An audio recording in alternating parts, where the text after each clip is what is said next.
recorte desse último jogo, que é um recorte muito do Atlético na temporada, né? O Milito ele é muito criticado, eu vejo, por erros individuais.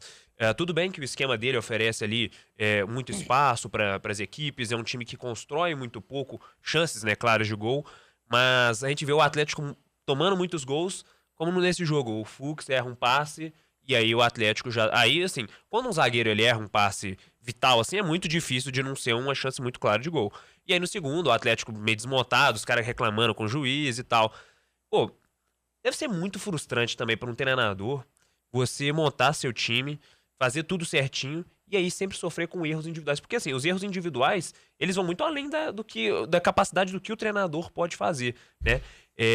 Aí eu não sei, esse recorte do Atlético, você acha que essa pressão sobre o Milito passa muito por isso? Ele tem sim sua culpa, mas você vê que é uma coisa que vai muito além do que... Os erros individuais também têm um peso, né? Ele pode oferecer nessa pegada. Você acha que as questões individuais de jogador é o que mais atrapalha?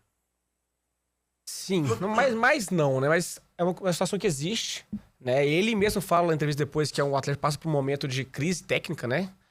E eu acho que aliado à crise técnica, tem uma coisa que pouco se fala no futebol, que é o lado mental. Então os jogadores do Atlético estão passando por uma dificuldade, não sei de dificuldade mental, mas você vê no jogo, pô, 19 chutes, nenhum no gol. Uhum. A confiança pra fazer uma jogada, né? Exatamente. Então, assim, num campo bom. Uhum. Então, assim, pode ser também um momento mentalmente os jogadores do Atlético também um pouco abalados, que aí, consequentemente, fisicamente, taticamente e tecnicamente, Não adianta. Vai errar, vai ter dificuldade, né? Vai enfrentar uma equipe que sabe como é que joga e vai fechar os espaços, que aí vai gerar mais erro ainda. Né? Então, quando você começa as outras equipes ter o antídoto contra a sua e dificultar o seu jogo, vai acontecer mais erro. Vai ficar mais difícil jogar. E aí vai acontecer esses erros técnicos que podem gerar situações de gol que foi acontecer no fim de semana. Então, trabalhar. Tem que trabalhar, passar confiança o máximo possível pra tentar sair dessa fase o mais rápido possível. Essa questão do mental, cara, é uma coisa que eu me pego pensando demais. Assim, eu tava conversando, não sei com quem. Eu fui pra São Paulo, foi com um amigo, eu lembrei, foi com um amigo meu lá de São Paulo. E, cara, como o mental, o psicológico, eu juro pra você, eu acho que é uns 60% assim no futebol. Se o time entra derrotado ou um pouco desconfiado, alguma coisa assim, a gente pode saber que as coisas não fluem, né? E aí, como é que o treinador... Hoje a gente tem muito psicólogo, né? Em times, trabalhando. Não Mas sei nem assim, se é muito, viu? Eu acho que a gente tem alguns... Eu acho que não é muito. Não é muito, né? Mas porque se a gente pega times de referências, assim, a crescer, geralmente né? tem, né? Tende a crescer. Mas Esperamos. aí, como é que o treinador ele faz esse trabalho no dia a dia, sabe?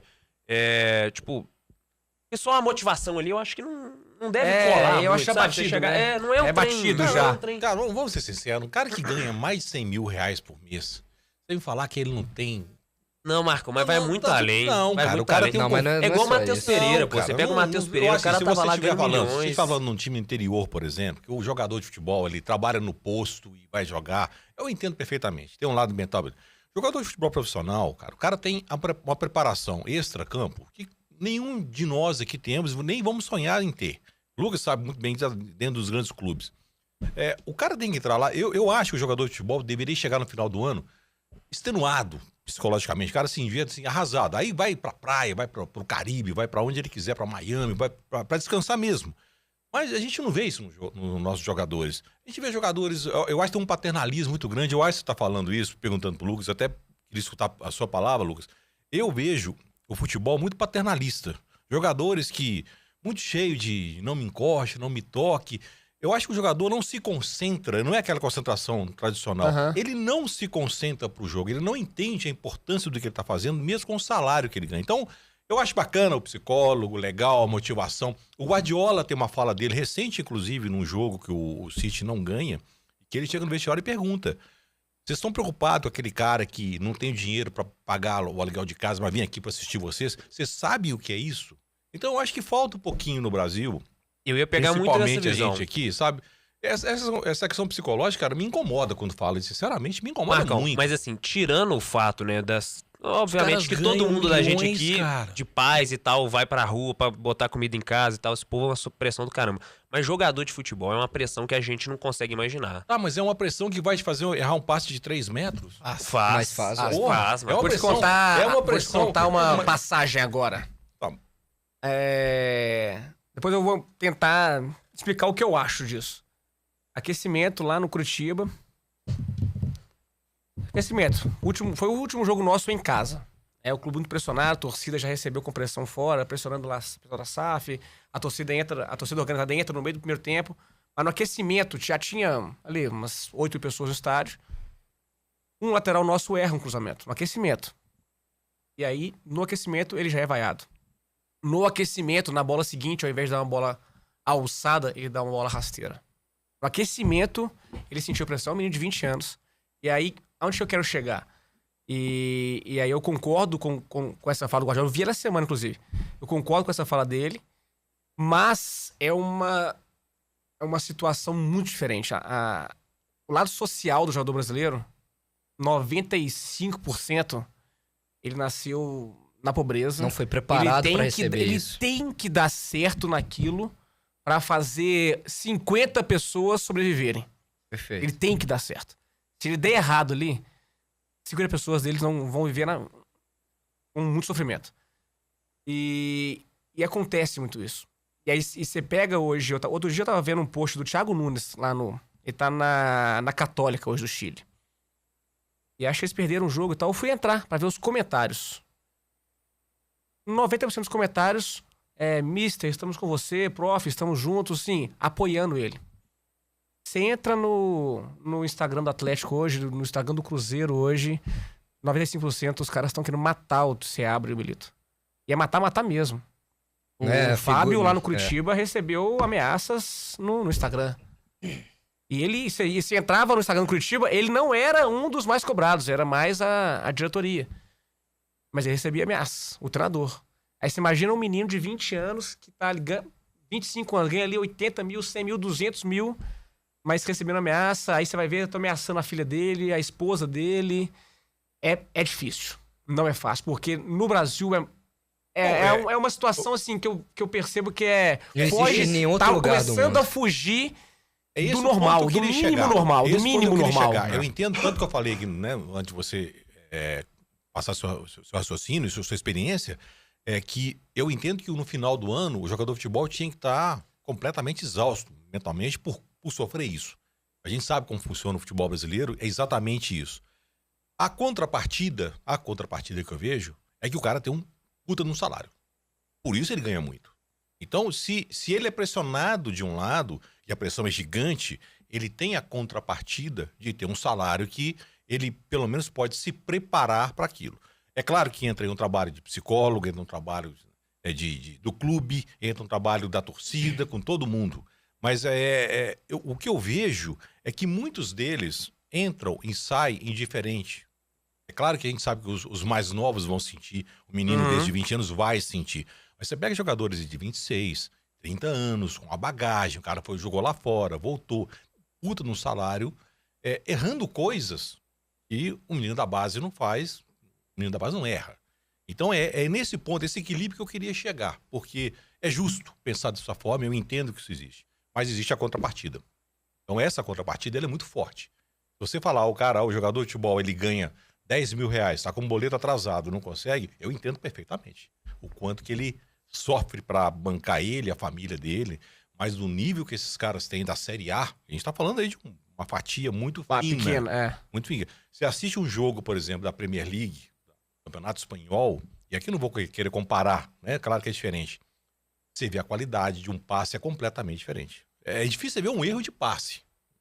Passe simples, você quase não vê.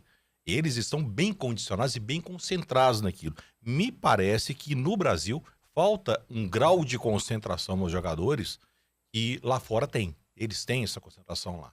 Então, eu não sei se eu estou viajando demais naquilo que acho que influencia tudo. A qualidade técnica, a qualidade do campo, a qualidade do clima, também, a qualidade do calendário. E é por isso que o futebol é bacana, né? Porque tem tantas variáveis que a gente acaba deixando alguma passar. Por exemplo, eu vou perguntar pra vocês. Vocês preferem assistir um jogo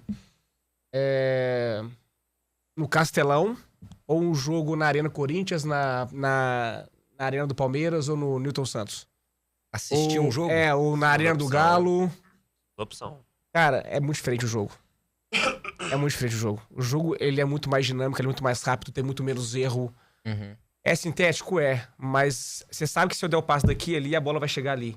Nos outros campos do Brasil, dificilmente a bola daqui e ali, ela vai chegar ali redondinha. Aí o cara tem que dar 2, 3 toques na bola, aí a velocidade do jogo... O Rogério Ceni falou isso outro dia. Que ele prefere jogar no Newton Santos. Ele joga melhor no Newton Santos contra o Botafogo do que no estádio dele. Contra um time, teoricamente, mais fraco que o Botafogo. Porque no Newton Santos, mais seja sintético, dá a qualidade do jogo. Só que na Europa, todos os gramados são como o Newton Santos, grama natural. E aí... Sim, não é só isso, mas... É um dos fatores um dos fatores. O Maracanã não consegue ficar bom no Brasil. O Mineirão tá melhor que a Arena do Galo, mas porque a Arena não é referência pra nada, o Mineirão não é... Porque a Arena não é referência pra nada. Nada. O que fizeram com a Arena é um absurdo. E não é de agora, não. É desde que foi inaugurado. O Cruzeiro começa a perder esse momento dele no jogo contra o Fortaleza. E, poxa, era visível. Os caras não conseguiam dominar a bola com 2, 3 toques lá em Cariacica. Eu entendo tudo que o Marcão falou, só deixando aqui a minha opinião. Só discordo de tudo. Eu discordo porque eu não acho que o salário de uma pessoa tem que ser uma justificativa para essa pessoa não sentir algo. Só o fato da pessoa ganhar 1 milhão, 2 milhões, não importa quanto a pessoa ganha. O cara ser um jogador de Série A, ter um salário alto, que ele não possa sentir a pressão de um jogo que exige uma cobrança muito forte em cima dele. Então, da mesma proporção que o cara ganha muito, ele sofre uma cobrança que a gente nunca vai saber o que é. E eu acho que isso acontece em todos os lugares do mundo, inclusive na Europa. A gente tem exemplos de jogadores como o Saka, por exemplo, do Arsenal, que sofreu uma pressão gigantesca porque perdeu um pênalti na final de Eurocopa. Sofreu racismo, é um cara que ganha muito. É um cara que sofre as consequências disso também. Entendeu? Então, eu não acho que o salário de uma pessoa tem que ser justificativa pro cara não errar um passe. Ele ganha muito bem, então, dito isso, ele não pode errar, ele tem obrigação de acertar aquilo ali, ele tem obrigação de ser perfeito naquilo que ele está fazendo, só porque o cara ganha um salário muito alto. Sendo que o esporte, principalmente o futebol, talvez seja o esporte que tenha mais erros de todos. Então, mas a minha crítica não é o cara errar o passe, tá, Davizinho? Minha crítica não é o cara errar o passe, não é ele sentir pressão, não é isso. Minha crítica não é essa. A minha crítica é o baixo grau que eu percebo em alguns jogadores, não é generalizado, fique bem claro. A gente percebe claramente como torcedores existem alguns que não e jogadores que não se concentram pro jogo. Nitidamente você vê que o cara tá num outro planeta, o cara tá pensando talvez no churrasco no final de semana, e não é pro problema. Eu entendo tudo isso, concordo assim com o que você falou. Não é, o salário não é uma obrigatoriedade dele, não é rapaz, não é isso.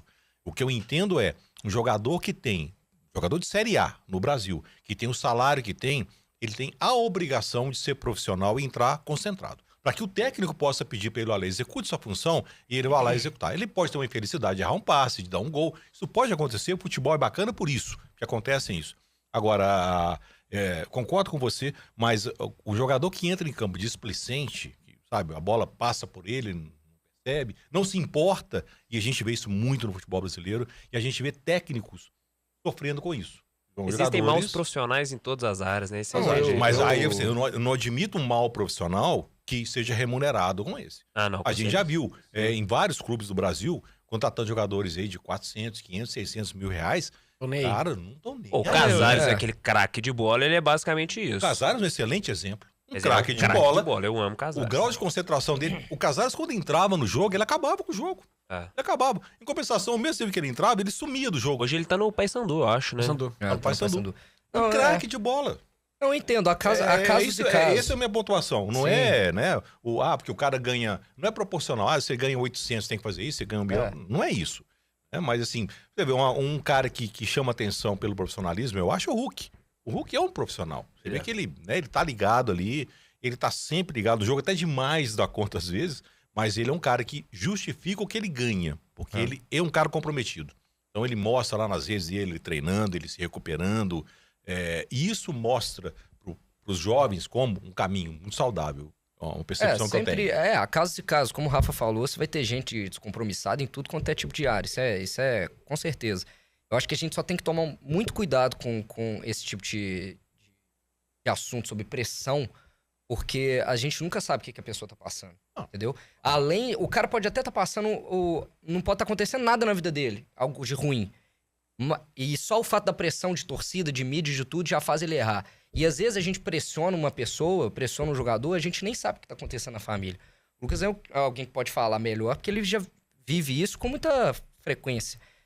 Quantas vezes a gente já não criticou um jogador e tal, e às vezes a gente nem sabe, a família do cara perdeu alguém, tá uma situação complicada, minha mulher tá assim, meu filho tá assim, a gente não sabe. Então a gente tem que ter muito cuidado na forma como é que a gente cobra e pressiona muito, os jogadores, porque, de novo, eu entendi tudo que você falou. Salário alto pra mim não é justificativa de... Você quer ver um exemplo? Nós perfeição. Quer ver um exemplo? Nós passamos por isso aqui há 3 semanas. O Pelé do vôlei. O Pelé do vôlei. Fizemos uma live com o Pelé do vôlei, ele chegou aqui. Ele tinha perdido o irmão no dia. Tinha perdido o irmão no dia. Ele tava vindo do velório do irmão dele, do enterro do irmão, veio pra cá. A filha dele falou assim, não vai, avisa. Ele veio, chegou aqui, se emocionou com a perda do irmão e falou o seguinte pra gente. Eu tinha compromissos com eles, eu vou lá e vou dar o meu melhor na live. Cara, eu fiquei arrepiado na hora. Todos nós aqui, baixamos uma bola. Você vê o grau de comprometimento que ele tinha. Aí você escuta a história de vida dele, você entende de onde ele veio aqui. Por isso que ele virou o Pelé do vôlei. Por que ele virou o Pelé do vôlei? Porque ele tem um grau de comprometimento. É isso que eu cobro, e aí, por exemplo, voltando à questão dos salários, é isso que eu cobro de quem tem o grande salário. Se o cara chegou lá é porque ele tem qualidade, ele tem que ser remunerado. Justíssimo, o esporte paga isso, tem que ser pago mesmo, não tem nada contra sobre salários. Agora, o cara que recebe, ele tem que ter a grandeza de entregar, não o resultado, mas a dedicação, o comprometimento, a concentração. Isso eu acho é inegociável para mim. Agora, os fatores externos, o cara errou, tá com problema, a gente tem que entender isso, e a torcida não entende. A verdade é essa. Nunca vai entender. Vamos entrar aqui no Cruzeiro rapidinho, mas antes, eu queria muito escutar agora... Deixa eu só contar aquela resenha, entra nisso aí de comprometimento. Então, eu ia puxar exatamente isso, porque assim, aí eu quero escutar muito a sua resenha e o que você falou em relação ao peso de sustentar uma família, de ter realmente essa questão de ter várias pessoas dependendo de você. Quando o cara tá na base, é o início do sonho. É ali que eu acho que talvez a pressão, óbvio que no profissional é maior, mas é onde o pessoal tá começando a falar assim, ó, vai, agora vai dar certo. Então, assim, com certeza na base, é o momento ali que que o menino tá sofrendo uma puta de uma pressão. Eu queria saber como é que vocês técnicos lidam já com isso e tal, e aí também escutar a sua história. Acontece muito, né, e eu trabalho numa categoria que ela é essencial e isso aí acontece muitas vezes, e é onde eles passam... É o divisor de águas ali, né? É o Sub-17. Por que o Sub-17? Primeiro que com 16 anos um jogador ele pode fazer o primeiro contato profissional. E isso muda a vida dele. Muitas vezes ele passa a ganhar mais que o pai e a mãe juntos, ele passa a sustentar a casa com 16 anos. Com 16 anos, no Sub-17, começa a ter os jogos do Brasileiro, da Copa do Brasil, transmitidos no Sport TV. Transmitidos pelas televisões dos clubes. Muito bom porque, poxa, hoje vocês que acompanham futebol, sabe quem é o craque do Atlético Sub-17, do Cruzeiro Sub-17, do América. Mas, ao mesmo tempo, o craque dessa semana, que fez um gol ontem, ele vai o vilão da semana que vem com 17 anos. E a rede social não perdoa. O mesmo cara que achou que o Joãozinho foi o cara de hoje, é o cara que falar que o Joãozinho não presta, uma merda, que a base do Galo não presta, que a base do Cruzeiro só tem bagre, é o que você mais vê. Aí pra xingar, quando perde um jogo, você vai lá na base, no Instagram dos clubes, tem 1000 comentários. Quando ganha o jogo, tem 10. Assim, pra criticar é muito. Então, assim, eles passam muito por isso. E aí você tem que ter um trabalho muito forte, uma conversa muito forte para passar confiança. Os treinos têm que passar confiança para eles continuarem tentando e tudo mais. Eu trabalhei com uma geração no Atlético, que é a geração 2004, que é a do Savinho. Do Savinho, do Ian, do Cadu, do Caio Ribas, do Vitinho, do Rômulo, do Diego goleiro. E tinha na época o Robert goleiro, o Alisson chegando, que são 2005, chegando e eram incorporando essa geração, né? Esses meninos, quando eles eram sub-16, o São Paulo estava no Atlético, ele formou uma equipe de sparring no profissional e subiu basicamente todos esses meninos com 16 anos pro profissional para ser sparring. Eles não eram nem do A nem do B, o Savinho pegava o banco ali, o Savinho foi o que mais jogou, O Caio Ribas, se eu não me engano, ficou no banco um jogo ou outro com ele. Mas os outros não. E tinha o Isaac, atacante também. Era um time que foi muito bem formado, né? Pelo Joãozinho, pelo Vlad, dois ex-funcionários do Atlético que montaram essa categoria lá no Sub-13. Ela foi junto até o Sub-20. E quase junto até o profissional, né? E o Cadu era dessa categoria. E o Cadu não subiu. O Cadu ele sempre foi reserva no Sub-14, no Sub-13, no Sub-15. Sempre entrava ali e tudo mais. O Cadu era muito franzino, né?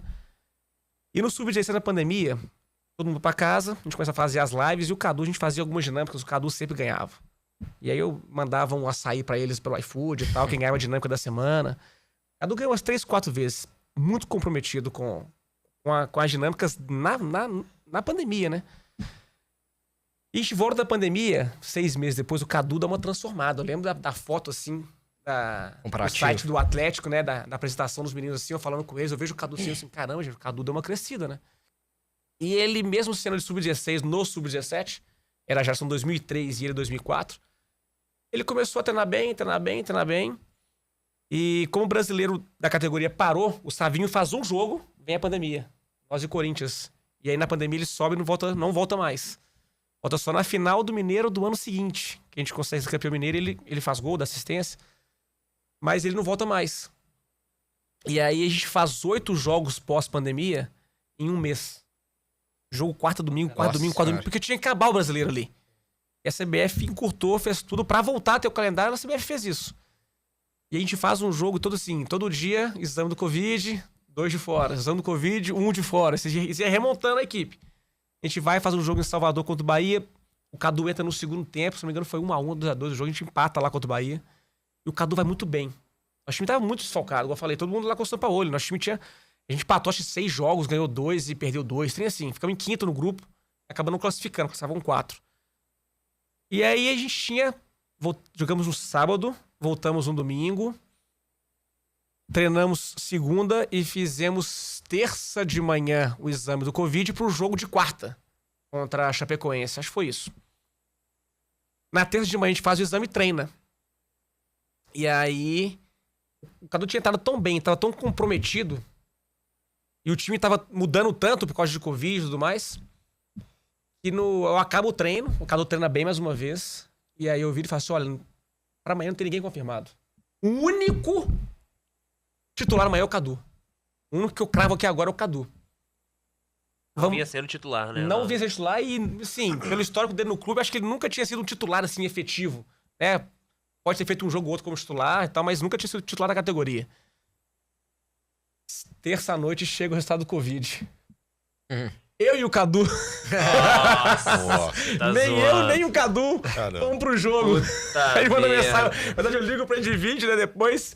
Ele, pô, professor, logo o jogo que eu ia titular depois de tanto tempo. Eu e o Cadu tamo junto, cadê eu nem você? Tamo amanhã no jogo, cara. Pô, que sacanagem. E assim, é legal quando eu vejo o Cadu jogando hoje pelo Atlético, eu fico muito feliz por ele, porque ele sempre foi muito comprometido, muito... Sim. Aí no ano seguinte, né, que aí o Sampaoli sai e tal, o Atlético reformula novamente, todo mundo desce, e aí ele vira o titular e começa a ganhar os minutos na base dele aí pra hoje... Você acha que ele vira no Atlético? Você acha que ele vai deslanchar alguma hora? Eu torço ele tem muito potencial pra isso? Eu torço muito pra isso.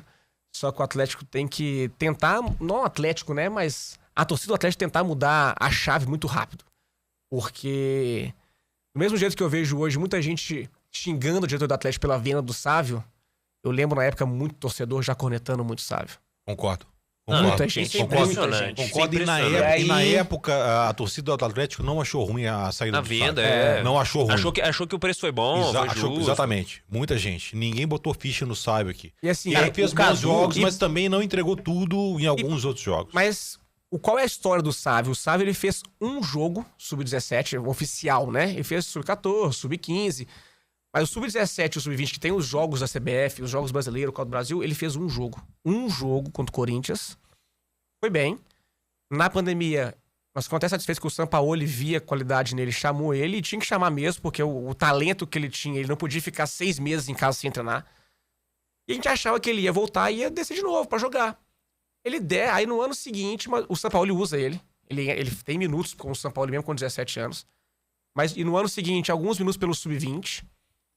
Mas isso fez falta na na formação maturação dele no próprio Atlético. Exatamente. Ele tinha que ter tido mais minutos pelo Atlético, né?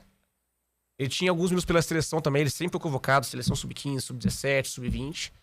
E ele precisava de ter tido mais minutos em jogos grandes pela base para chegar no profissional mais maduro e render ainda mais, porque ele não foi mal pela idade que ele tinha. Não mesmo. Ele entrava, ele tinha coragem, ele ia pra cima e tal, só que, poxa, ele tinha 18 anos, feito pouquíssimos jogos ainda pela base.